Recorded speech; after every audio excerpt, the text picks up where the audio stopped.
صل على محمد وآل محمد اللهم صل على محمد وآل محمد رحم اللہ من قرأ الفاتحہ.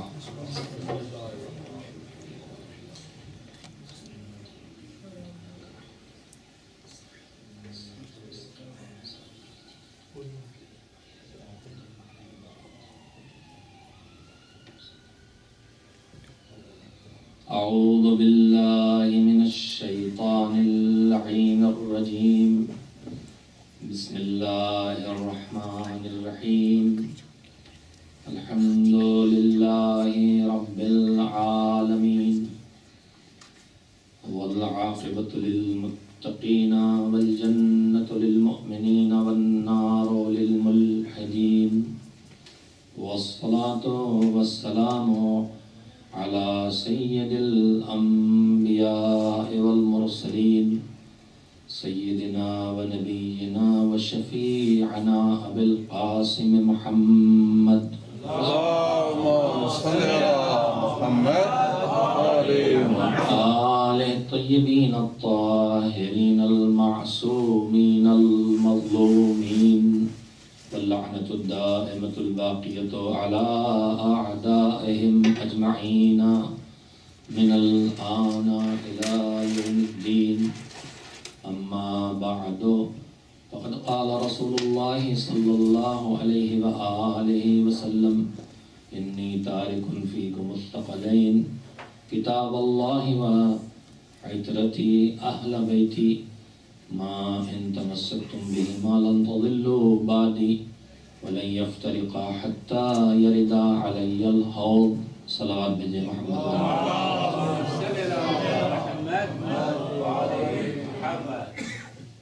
سرور کائنات حضرت محمد مصطفیٰ صلی اللہ علیہ وآلہ وسلم نے آغاز تبلیغ سے اپنی زندگی کے اختتام تک جہاں پیغام خدا پہنچایا وہیں قیامت تک اس پیغام کی حفاظت کا انتظام بھی کرتے رہے. اور وہ انتظام تھا امت کو کتاب خدا سے وابستہ کرنا اور امت کو اہل بیت نبی سے وابستہ کرنا. اپنے عمل کے ذریعے، اپنی باتوں سے، اپنے ارشادات سے، اپنی رہنمائی سے ہمیشہ حضور نے کہا کہ اگر تم اپنے آپ کو قرآن اور اہل بیت سے وابستہ رکھو گے، ان کے حکم کو اپناؤ گے، ان کی اطاعت کرو گے، ان کے بتائی ہوئی راہ پہ چلو گے، جب وہ کہیں گے رک جاؤ تو رک جاؤ گے، جب وہ کہیں گے آگے بڑھو تو آگے بڑھو گے، جب وہ کہیں گے پیچھے ہٹو تو پیچھے ہٹ جاؤ گے، تمہاری زندگی ہر لمحے ان سے وابستہ رہے گی تو گمراہی تم سے دور رہے گی. اور جہاں زندگی اور قرآن کا فاصلہ بڑھا، ہماری زندگی اور اہل بیت کا فاصلہ بڑھا، وہیں سے گمراہی پیدا ہونا شروع ہو جائے گی. اسی حقیقت کو پیش نظر رکھتے ہوئے ماہ مبارک رمضان میں سلسلہ گفتگو کا عنوان رکھا گیا ہے سیرت معصومین اور ہماری زندگی سیرت معصومین کی روشنی میں. اب تک کی گزارش میں بات یہاں تک پہنچی کہ پروردگار عالم نے ہم کو اکیلے رہنے کے لیے نہیں بنایا، ہم کو ایک ساتھ رہنے کے لیے بنایا ہے. اور یہ جو ایک ساتھ رہنے کا ماحول بنتا ہے، اس ماحول کی بنیاد رشتہ ازدواج سے رکھی جاتی ہے. پوری انسانی زندگی کی عمارت جس بنیاد پر کھڑی ہے، جس میں ماں باپ ہیں، جس میں بھائی بہن ہیں، جس میں اولاد ہے، جس میں دوسرے رشتہ دار ہیں، دوست احباب ہیں، پڑوسی ہیں، ہم وطن ہیں، پوری دنیا کے لوگ ہیں، ہمارے سب کے آپس کے کوئی نہ کوئی رشتہ ہے. اس میں بنیاد یہ رشتہ بنتا ہے جو رشتہ ازدواج کہلاتا ہے، شوہر اور زوجہ کا رشتہ اور میاں اور بیوی کا رشتہ. اگر یہ رشتہ معصومین کی ہدایت سے دور ہوگا تو زندگی کے ہر پہلو میں مشکلات پیدا ہوں گے، اولاد کی تربیت میں بھی، رشتہ داروں سے کے حق کے ادا کرنے میں بھی، زندگی کی گاڑی چلانے میں بھی. اور دوسری بات یہ قابل توجہ جو عرض کر چکا ہوں کہ اللہ نے مرد و زن کو، عورت اور مرد کو اس طرح سے ڈیزائن کیا ہے کہ دونوں ایک دوسرے کے محتاج ہیں اور دونوں ایک دوسرے کے ضرورت مند ہیں، اور ان میں سے کسی ایک کو اکیلے رہنے کے لیے اللہ نے نہیں بنایا ہے۔ اس کا نظام ہی یہ ہے کہ وہ انسانوں کو انسان سے نزدیک لا کے رکھنا چاہتا ہے، اسے انسان کو انسان سے دور کرنا پسند نہیں ہے۔ کل میں نے آپ حضرات کی خدمت میں اپنے گزارش کے آخری حصے میں جملہ کہا تھا کہ مالک اتنا مہربان ہے کہ کام ہمارے اپنے ہوتے ہیں، ہماری زندگی کے ہوتے ہیں، ہماری خواہش پوری ہوتی ہے، ہماری فطرت کے تقاضے پورے ہوتے ہیں، لیکن وہ کہیں پروردگار اسے اپنی عبادت بنا لیتا ہے۔ پیار ہم اپنے بچے کو کرتے ہیں، وہ اس پر بھی اجر دیتا ہے۔ ہم احترام اپنی ماں یا اپنے باپ کا کرتے ہیں جو ہماری فطرت کا تقاضا ہے۔ کوئی فطرت کو کچل دیتا ہے تب ماں باپ کے ساتھ بدسلوکی کرتا ہے، فطرت اس پر قطعاً اجازت نہیں دیتی۔ لیکن جس کی فطرت بدل جائے، جو جانور کی فطرت پہ آ جائے، جو حیوان بن جائے، وہ یہ حرکتیں کرتا ہے۔ تو فطرت ہماری ہوتی ہے، تقاضائے فطرت ہمارا ہوتا ہے، خواہش ہماری ہوتی ہے، اور عبادت اللہ کی بن جاتی۔ ویسی ایک اور چھوٹی سی بات آپ حضرات کی توجہ اس کی طرف حاصل کرنا چاہتا ہوں کہ اس نظام دین پر اگر آپ نظر ڈالیں گے تو اس میں آپ کو ایک اور چیز نظر آئے گی۔ وہ مالک بندوں کو بندوں سے قریب لانا چاہتا ہے، وہ مالک انسان کو انسان سے محبت کرتے ہوئے دیکھنا چاہتا ہے، وہ نفرتوں کو نہیں بونا چاہتا ہے، وہ دوریاں نہیں پیدا کرنا چاہتا ہے۔ اسی لیے اگر آپ ہم احکام مذہب کو کبھی کبھی صرف ماحول میں اس کام کو ہوتے دیکھ کے کرتے ہیں، جبکہ پہلی ضرورت یہ ہے کہ صرف ماحول میں ہوتے دیکھ کے نہ کریں، بلکہ یہ دیکھیں کہ یہ حکم خدا ہے کہ نہیں ہے۔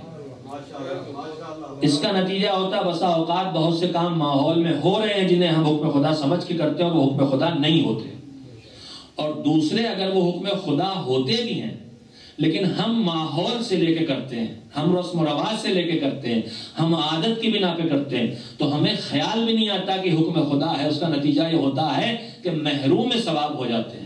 اگر درمیان میں تصور خدا آ جائے کہ حکم اس لیے کام ہم اس لیے کر رہے ہیں کہ اللہ نے ہم سے کہا، اور یہ زندگی کے ہر کام میں کیا جا سکتا ہے، آدمی کتنا کامیاب ہو سکتا ہے، اس کی آخری منزل میں آپ کو سنائے دیتا ہوں، اس سے پہلے کی منزلیں بہت ہیں۔ رسول اکرم حضرت محمد مصطفیٰ صلی اللہ علیہ وآلہ وسلم نے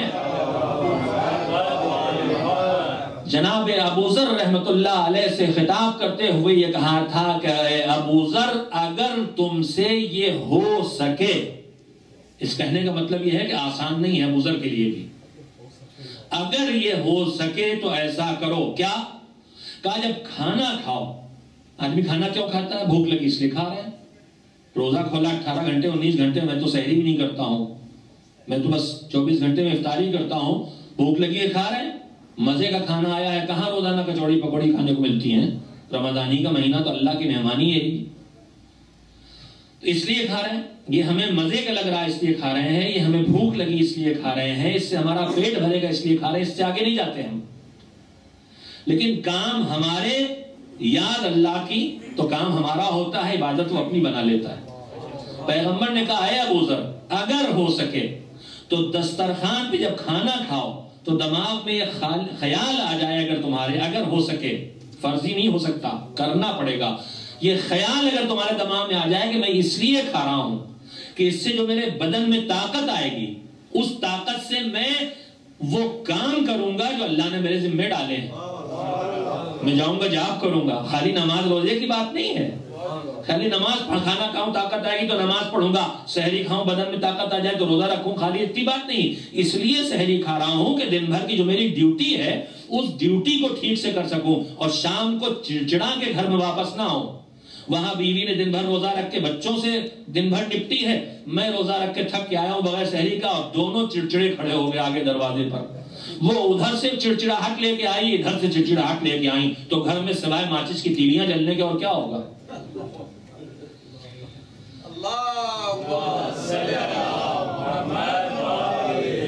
پٹاخے چھوٹیں گے، پھلجڑیاں بھی نہیں چھوٹیں گے، بم پھٹیں گے پھر، اور پھر یہ بم چھوٹے چھوٹے پھٹتے پھٹتے ایک دن یہ بم اتنا بڑا پھٹ جاتا ہے کہ پورے خانوادے کی بلڈنگ ڈھیر ہو جاتی ہے۔ یہ چھوٹی چھوٹی غلطیاں انسان کو، تو میرے عزیزوں اگر ہم میں نے ایک نمونہ رکھا اگر ہو سکے کہ قید کے ساتھ، میرے بس کی بات بھی ابھی تک نہیں دی کہ میں بیٹھوں کھانا کھانے کی نیت کروں، یہ اس لیے کھا رہا ہوں. ابو ذر سے جناب رسول خدا نے فرمایا تھا کہ تم سے اگر ہو سکے.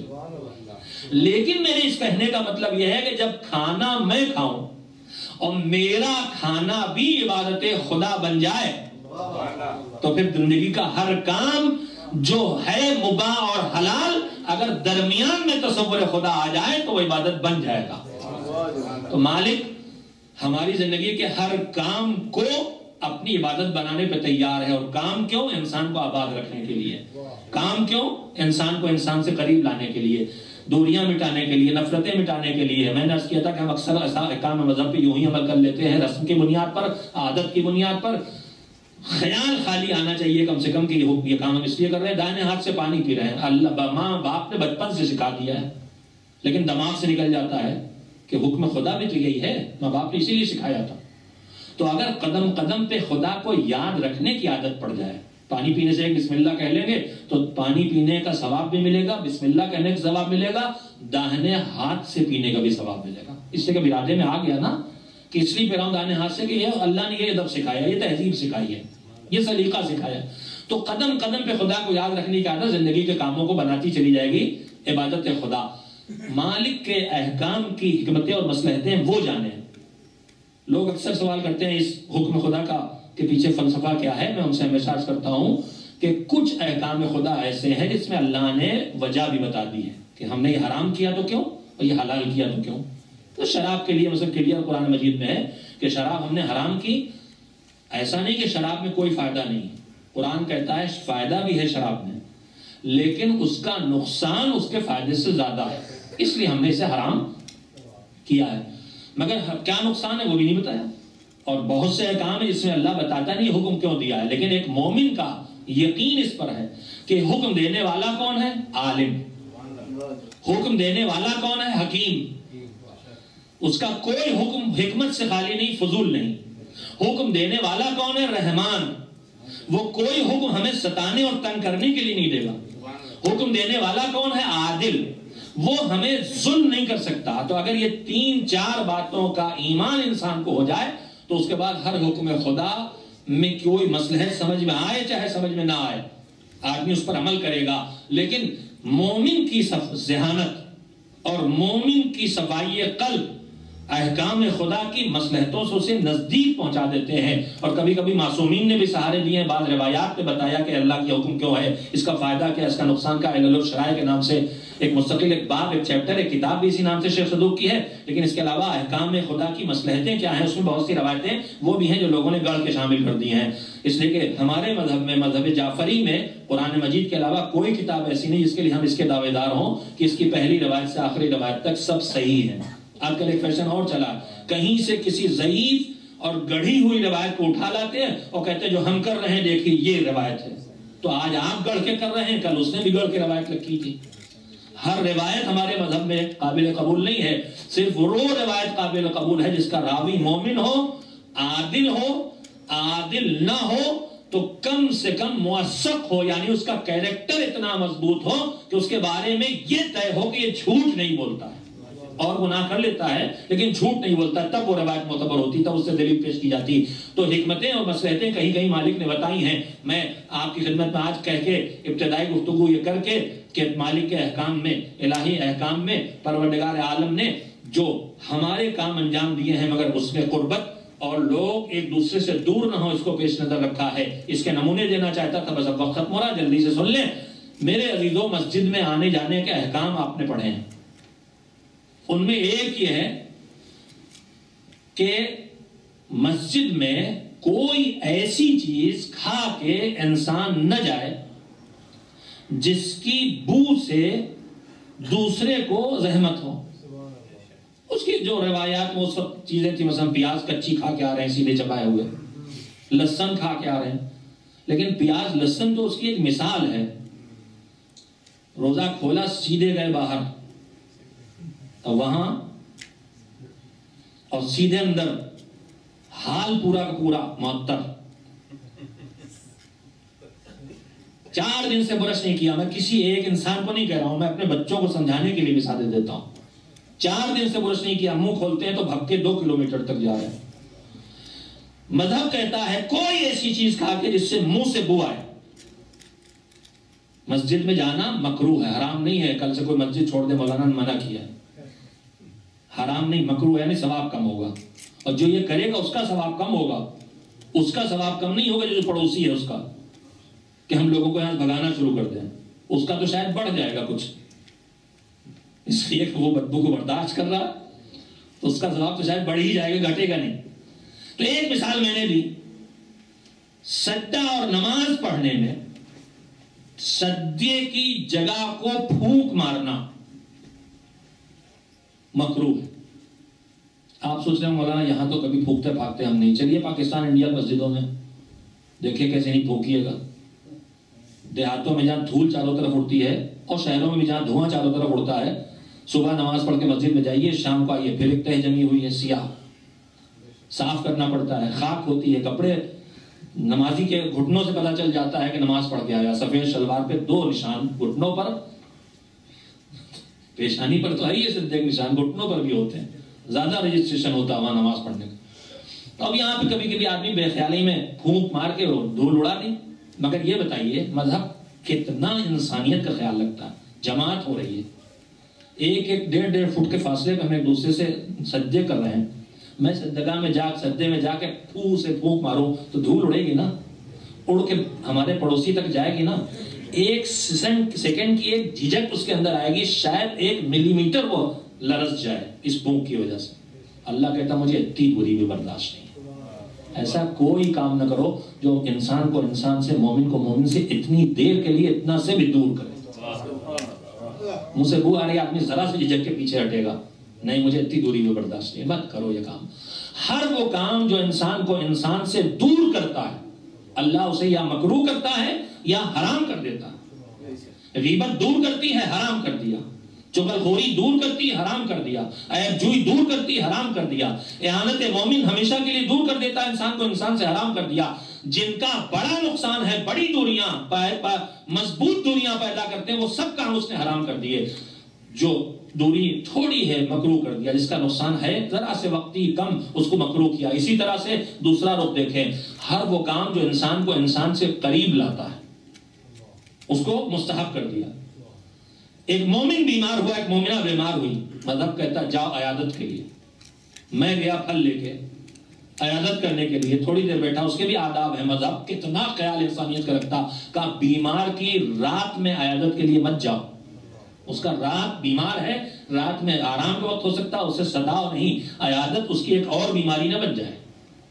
ہمارے یہاں یہی ہوتا ہے کہ ہمارے گلدستوں اور پھولوں کے لائن لگائے ہوئے نہیں جائیں گے تو رجسٹر میں نام نہیں لکھا جائے گا، ہم سے ناراض ہو جائیں گے۔ بیمار ہونا ایک مصیبت ہوتی ہے، عادت کرنے والوں کا تادا لگانا دوسری مصیبت ہو جاتی ہے، اس کی ڈبل بیماری ہو جاتی ہے۔ اس لیے نہیں رکھا، اس کا دل بہلانے کے لیے، اس کا بوجھ ہلکا کرنے کے لیے، اسے تھوڑی دیر کے لیے احساس دلانے کے لیے کہ تم اکیلے نہیں، ہم تمہارے ساتھ ہیں۔ تو میں اگر اپنے بھائی کی عادت کے لیے جاؤں گا تو میرے رشتے قریب ہوں گے نا، وہ کہے گا بھائی انہوں نے میری عادت کی، مجھے دیکھنے آئے تھے۔ یاد رکھیں گے مولانا ہندوستان سے آئے تھے، 1 مہینے کے لیے بیمار ہوا تو اسپتال آ گئے۔ میں مثال دے رہا ہوں، میری مثالیں تو اکثر ہوتی ہے ایسی جن کی حقیقت نہیں ہوتی۔ اللہ کسی مومن کو اتنا بیماری نہ کرے مجھے عادت کے لیے جانا پڑے۔ الحمدللہ ابھی تک جن سے جب سے آیا ہوں ملاقاتیں ہو رہی، سب حاضر ہیں، البتہ ایک مومن 2 دن سے غیر حاضر۔ واقعا مجھے فکر ہوئی کہ کہیں بیمار تو نہیں ہو گئے۔ پابند نماز ہر جماعت میں آنے والے نہیں آ رہے، ان کے لیے مجھے ضرور فکر ہو گئی ہے، ان کی سلامتی کے لیے صلوات بھیجیں۔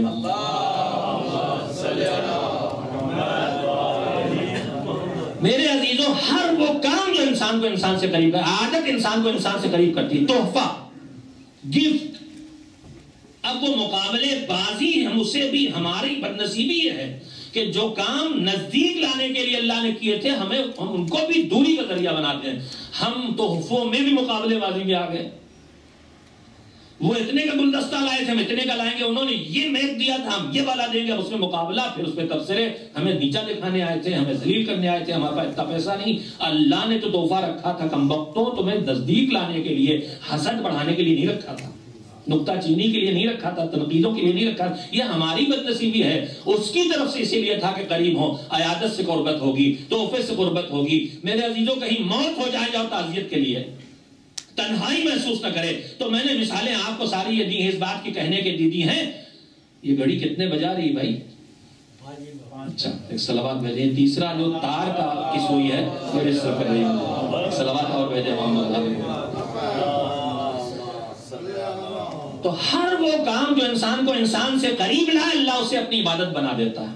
ہر وہ کام جو انسان کو انسان سے دور کرے اللہ اسے یا مکروہ یا حرام کر دیتا ہے. آج بھی گفتگو تمہید میں ہو گئی, پھر اس کے بعد کی اصل جو موضوع تھا جس سے جوڑنا تھا مجھے, میرے عزیزو سارے رشتوں کی بنیاد رشتہ ازدواج ہے. اللہ زوج و شوہر کے درمیان قربتیں, محبتیں, نزدیکیاں, اپنائیاں, سکون, اطمینان بڑھانا چاہتا. ہر وہ کام جو اس رشتے کو مضبوط کرے, جو اس کو ایک دوسرے سے نزدیک لائے, اس کا حد سے زیادہ ثواب اور اجر رکھتا ہے. اور ہر وہ کام جو ان کو دوری پیدا کرے اس سے روکتا ہے, اس سے منع کرتا ہے, اس پر پابندی لگاتا ہے.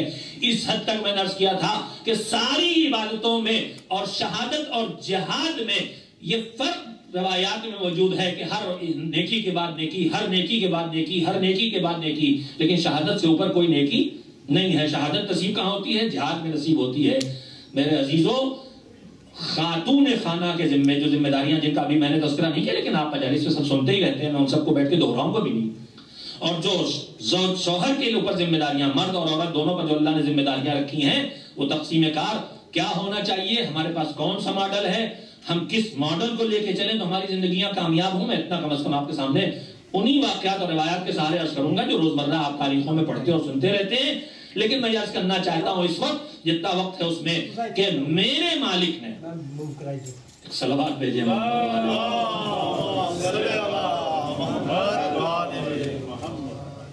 یہ بھی انسان کو انسان سے قریب لانے کا طریقہ ہے. سامعین ہماری طرف رہیں, گاڑی کی زحمت ہمارے خادم بھائی نے اٹھا لی, وہ گاڑی کو دور کریں گے تاکہ اس کا ڈرائیور ہمارے پاس رہے. صلوات بھیجے محمد. ڈھیلی ڈھالی صلوات کون سی ایسی مردانی صلوات؟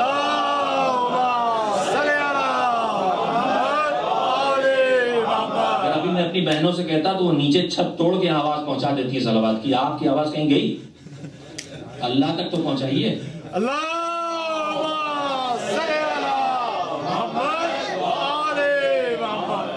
زندگی کے اس دائرے میں بسر کرنے کو جو اللہ نے مرد اور عورت کے لیے معین کیا ہے, دونوں کے اپنے اپنے دائرے اور ذمہ داری کے ساتھ زندگی بسر کرنے کو اس نے جہاد قرار دے دیا.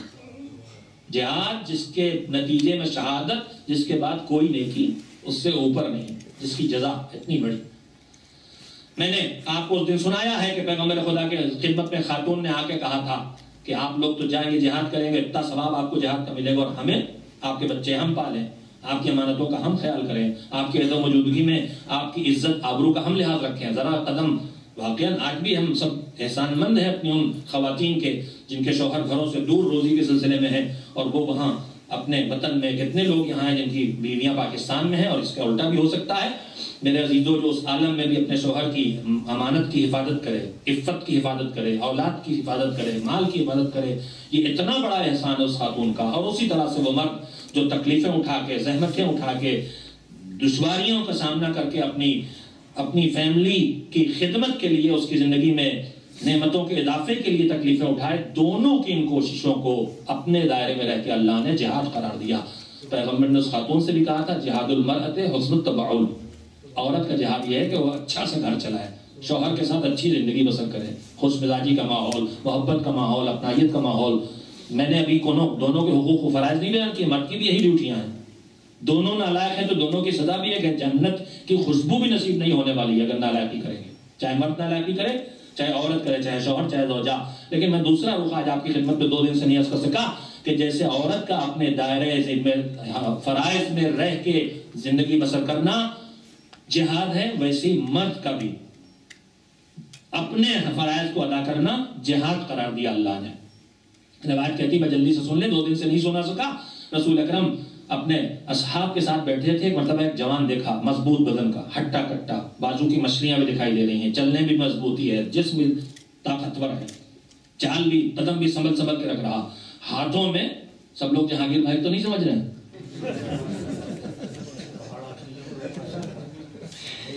ہاتھوں میں کیمرہ ٹھیک کرنے کی 2-4 اسکرو ڈرائیور, 2-4 رنگ, 2-4 پلاس, اس کے ہاتھوں میں نخلستان کھیتوں میں جا کے کرنے کا کام پھاوڑا لیے ہوئے. اب یہاں کے تو مجھے الفاظ بھی نہیں معلوم ہے. پھاوڑا کھرپا مجھے پتا ہے, جسے کھیتی کی جاتی, زمین کھودی جاتی, کام کی جاتے ہیں, اپنے آپ جاتے ہیں اپنے چمن کو ٹھیک کرتے ہیں. لے کے جا رہا منہ اٹھائے ہوئے, لگ گیا دیکھ کے کہ جا رہا نخلستان میں, کھجوروں کے باغ میں, کھیت میں کام کرنے کے لیے. تو کچھ وہی جو تقوی کے مارے لقوے والے, تقوی نہیں لقوہ بنا میں تقوی, پیغمبر کے پاس بیٹھے تھے, ان کو موقع مل گیا.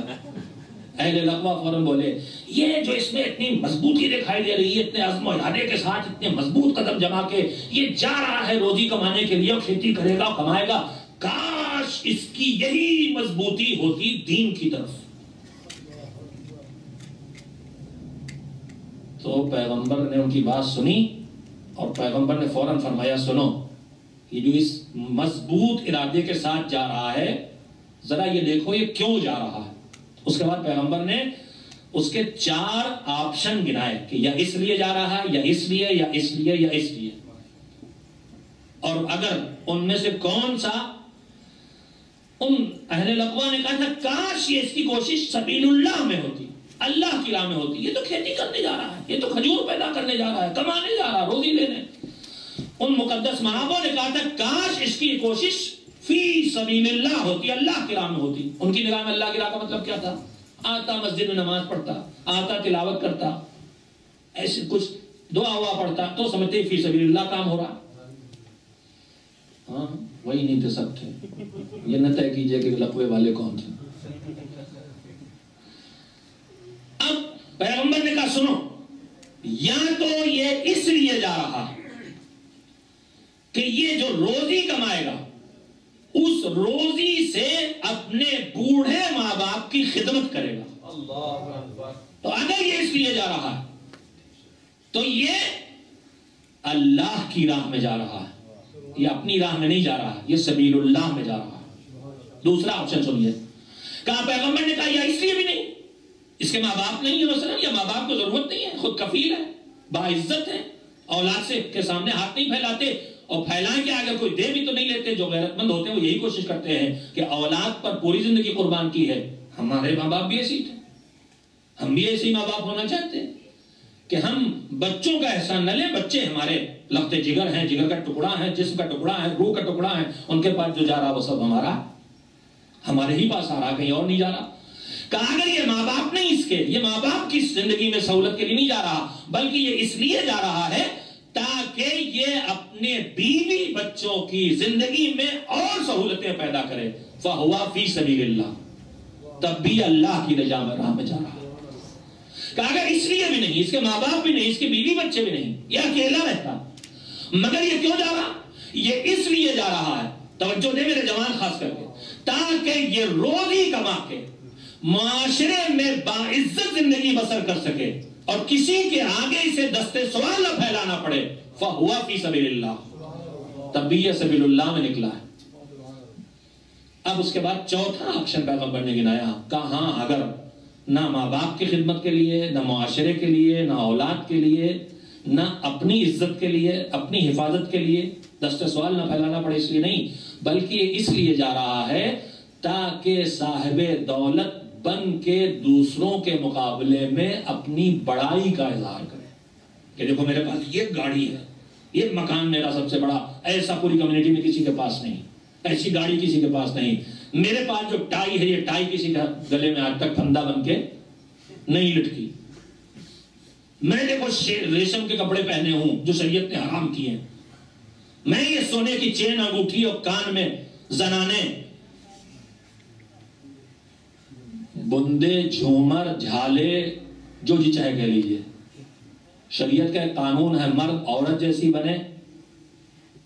اب کیا کہوں, مرد عورت جیسا بنے کہ جیسی بنے, میری سمجھ نہیں آتا یہاں کہوں کیا.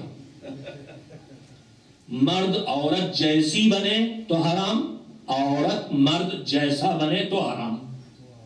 جس عمل سے بھی, بالوں سے, کان کے بندوں سے, ناک کی کیل سے, ہاتھ کے کڑوں اور چوڑیوں سے, کپڑوں سے, مرد کو عورت جیسی شکل و صورت اختیار کرنا حرام ہے, عورت کو مرد جیسی شکل و صورت اختیار کرنا حرام. ہمارے درمیان کمانے والوں کی بہت قسمیں، اس میں پیغمبر نے کہا بس ایک راہ. اگر یہ اس لیے بڑا سناٹا چھا گیا. آپ تو پہلی 3 قسموں میں بھائی ایک سلوات تو دیتی ہے.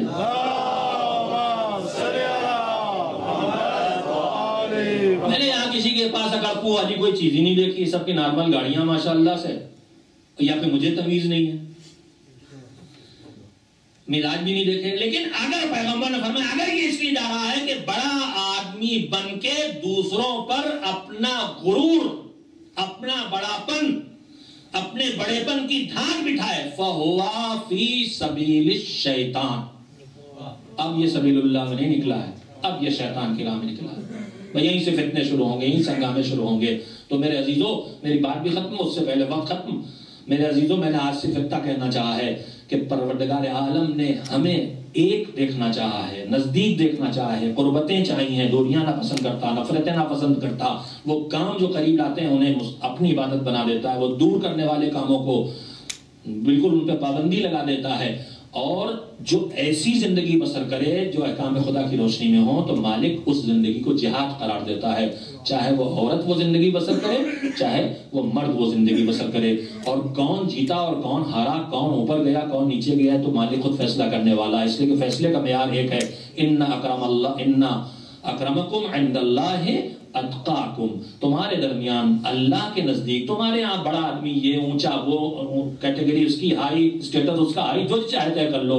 لیکن اللہ کے نزدیک کون اونچا کون نیچا، بوڑھا اونچا کہ جوان اونچا، عورت اونچی کہ مرد اونچا، غریب اونچا کہ امیر اونچا، کوئی معیار نہیں ہے. ان اکرمکم عند اللہ اتقاکم. تمہارے درمیان جو سب سے زیادہ تقوی والا ہے وہ اللہ کے نزدیک سب سے زیادہ عزت والا ہے. ہو سکتا ہے کہ اونچے خاندان کتنے تھے جن کے لوگ یزید کے لشکر میں قاتل حسین بن کے آئے تھے. سب رذیل نہیں تھے، اس میں اصحاب کی اولاد تھے. بڑی تعداد قاتلان حسین کے لشکر میں اولاد اصحاب تھی. اصحاب کی اولاد ہو کے بھی قاتل حسین بن گئے.